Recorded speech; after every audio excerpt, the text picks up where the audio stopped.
La 3e édition du Festival du Livre et de la Bible, organisée par les éditions Média Paul et Pauline dans la province du Lualaba, s'est clôturée en bonne et due forme. La dite activité a débuté le mercredi 28 février et s'est clôturée le dimanche 3 mars 2024 à Kolwezi, chef-lieu de la province du Lualaba. Sous les thèmes « La culture, clé du développement intégral ». Le lancement de ce festival a été fait par le commissaire général en charge de la culture et des arts au sein du groupe scolaire Ewabora. C'est ici, avec ou en peu de mots, que je viens de déclarer ouverte au nom du gouvernement provincial que je représente maintenant, les activités du Festival du Livre et de la Bible organisé ici à Kolwezi et je vous remercie.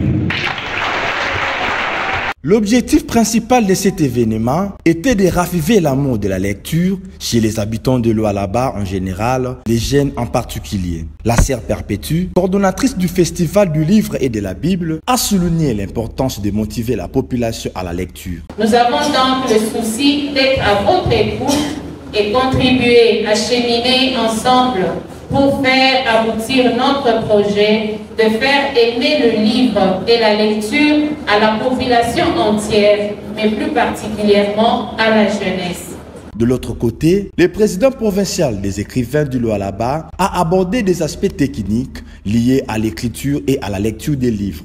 Alors que le chef des travaux de l'université du Kolwezi, Paul César Mabende, a également insisté sur le rôle crucial de la lecture dans le développement intégral de la société. Par la suite, le commissaire général du gouvernement provincial du Lualaba, en charge de la culture et des arts, Paulin Kalao Kapend, a encouragé tous les participants, en particulier les jeunes, à s'approprier de ce festival. De nombreuses conférences ont été organisés et de divers thèmes ont été abordés lors de cette 3e édition du Felibi Kolwezi 2024, notamment comment concilier les livres en dur au numérique, la place de la lecture dans le parcours scolaire, défis de la lecture face aux études universitaires dans le système LMD. Une table ronde des écrivains était au rendez-vous à ce festival, sans omettre la visite des stands et l'achat des livres. Enfin, les responsables ont remis des prix aux gagnants le dimanche 3 mars lors de la clôture du festival.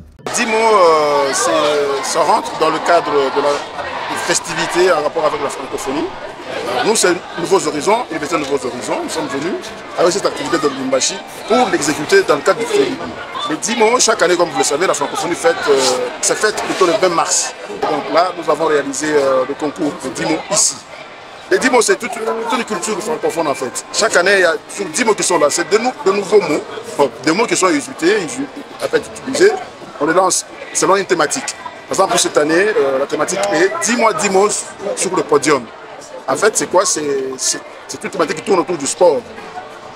Alors, les 10 mots devraient être utilisés par les étudiants, par les élèves, en fait, de manière à créer une littérature, une œuvre littéraire, avec les 10 mots. L'intérêt, c'est comme l'ont dit les enfants, l'intérêt, c'est cet esprit de créativité. Il faut qu'on joue avec les mots, faire un truc, un texte cohérent avec les 10 mots, c'est un exercice intellectuel. Ce qui m'a plu, c'était plutôt la créativité des jeunes gens. Ça nous a poussé à plus réfléchir, à nous imaginer plus de choses autour juste de 10 mots. Nous avons pu réaliser des magnifiques récits. Le mot hors-jeu. Oui, je pourrais utiliser ça. Par exemple, notre équipe a fait un hors-jeu pendant le match de la CAN. Après 45 minutes, les joueurs pouvaient aller aux oranges pour se reposer. Bon, je me base souvent à la lecture. Ouais, je trouve mon inspiration en lisant. Bon, mes parents m'aident lorsqu'ils ont des temps libres et tout. Ils m'aident aussi à faire la lecture.